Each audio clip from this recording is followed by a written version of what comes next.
जय माता रानी। प्रणाम साधकगण। आज हम लोग सप्तशती के द्वादश और त्रयोदश 12 और 13 अध्याय का पाठ करेंगे। इसी के साथ हमारी सप्तशती पूर्ण हो जाएगी। ये 13 अध्याय समाप्त करने के बाद आप चाहें तो इस सप्तशती के पुस्तक में 3 रहस्य दिए हुए हैं। ये तीनों रहस्य जरूरी नहीं होते हैं किसी भी गृहस्थ व्यक्ति के लिए। अगर आप करना चाहें, आपकी श्रद्धा है तो कर सकते हैं।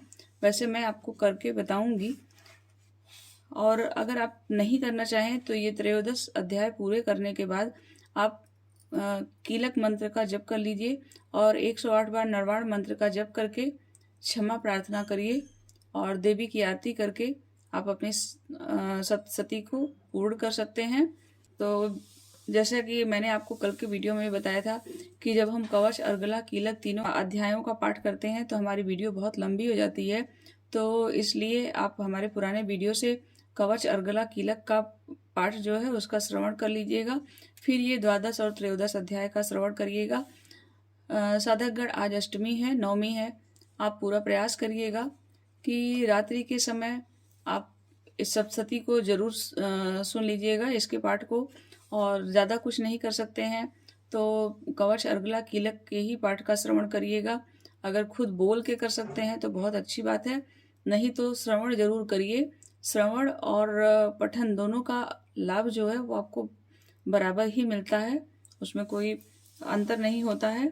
लेकिन ये मैं आपसे ज़रूर कहूँगी कि आज आप रात जागरण करके इसके पाठ का श्रवण जरूर करिएगा। और आपने जो भी मंत्र 9 दिन तक जपे हैं उन मंत्रों का हवन आज और कल जरूर कर लीजिएगा।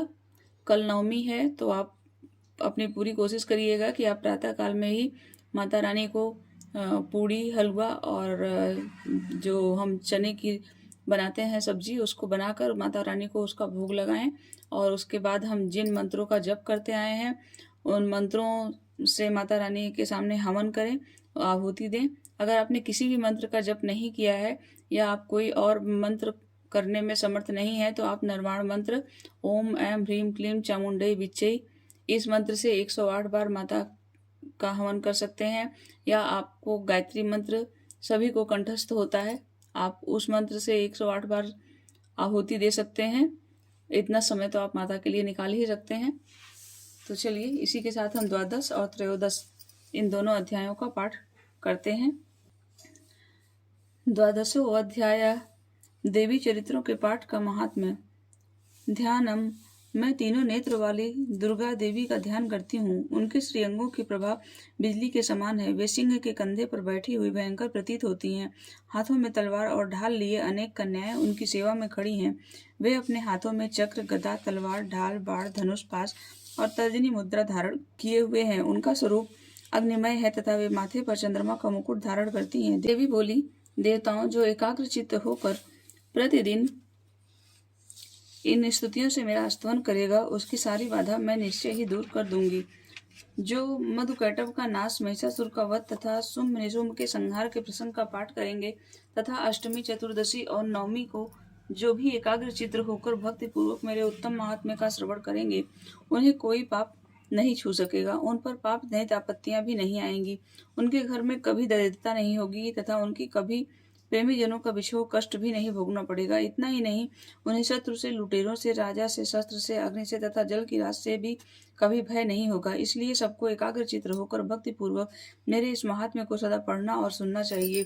यह परम कल्याणकारक है। मेरा महात्म्य महामारी जनित समस्त उपद्रवों तथा आध्यात्मिक आदि तीनों प्रकार के उत्पातों का शांत करने वाला है। मेरे जिस मंदिर में प्रतिदिन विधि पूर्वक मेरे इस महात्म्य का पाठ किया जाता है उस स्थान को मैं कभी नहीं छोड़ती।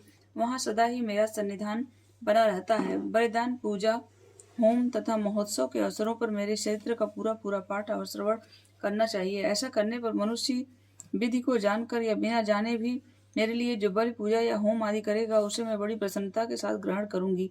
शरत काल में जो वार्षिक महापूजा की जाती है उस अवसर पर जो मेरे इस महात्म्य को भक्ति पूर्वक सुनेगा वह मनुष्य मेरे प्रसाद से सब बाधाओं से मुक्त तथा धन, धान्य एवं पुत्र से संपन्न होगा।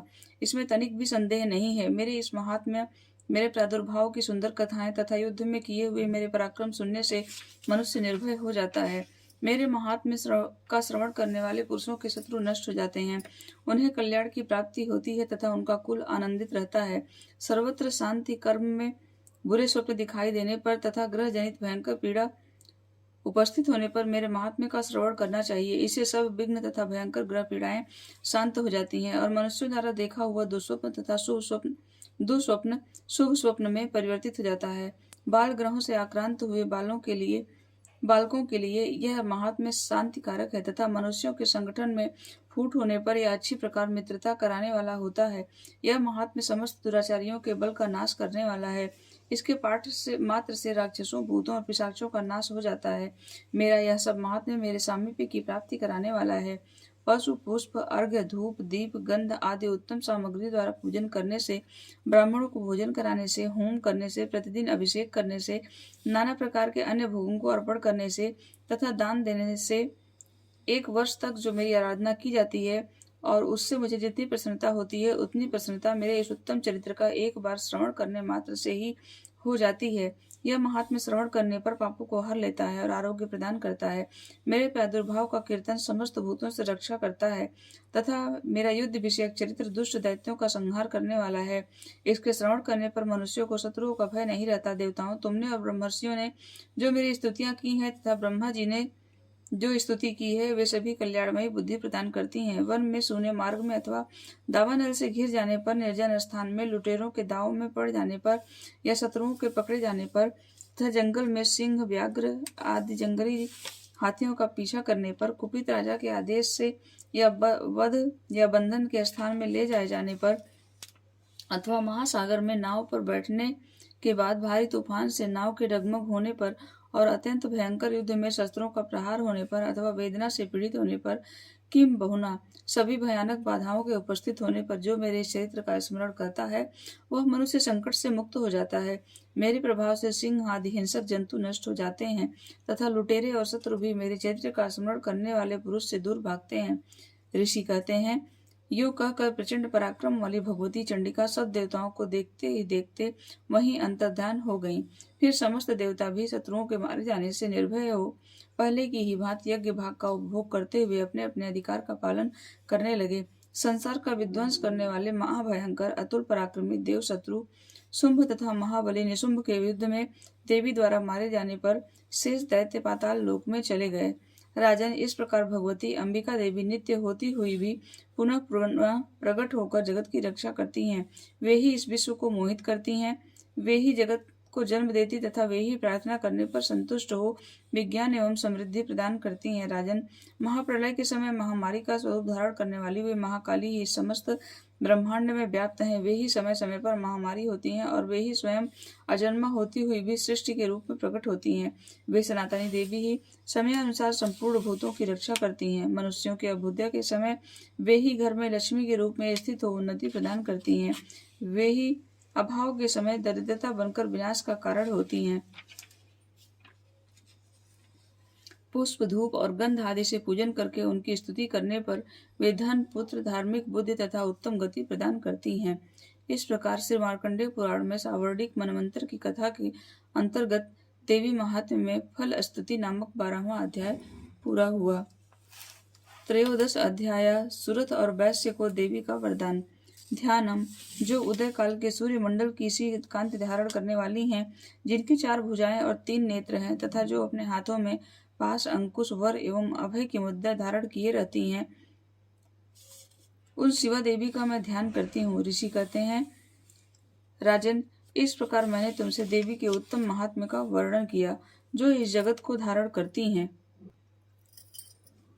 उन देवी का ऐसा ही प्रभाव है, वे ही विद्या उत्पन्न करती हैं। भगवान विष्णु की महामाया स्वरूपा उन भगवती के द्वारा ही तुम ये वैश्य तथा अन्य विवेकी जन मोहित होते हैं, मोहित हुए हैं तथा आगे भी मोहित होंगे। महाराज, तुम उन्हीं परमेश्वरी की शरण में जाओ। आराधना करने पर वे ही मनुष्यों को भोग, स्वर्ग तथा मोक्ष प्रदान करती हैं। मार्कंडेय जी कहते हैं, क्रोष्टुक जी, मेधा मुनियों के ये वचन सुनकर राजा सुरथ ने उत्तम व्रत का पालन करने वाली उन महाभाग महर्षि को प्रणाम किया। वे अत्यंत ममता और राज्य अपहरण से बहुत खिन्न हो चुके थे। महामुने इसलिए विरक्त होकर वे राजा तथा वैश्य तत्काल तपस्या को चले गए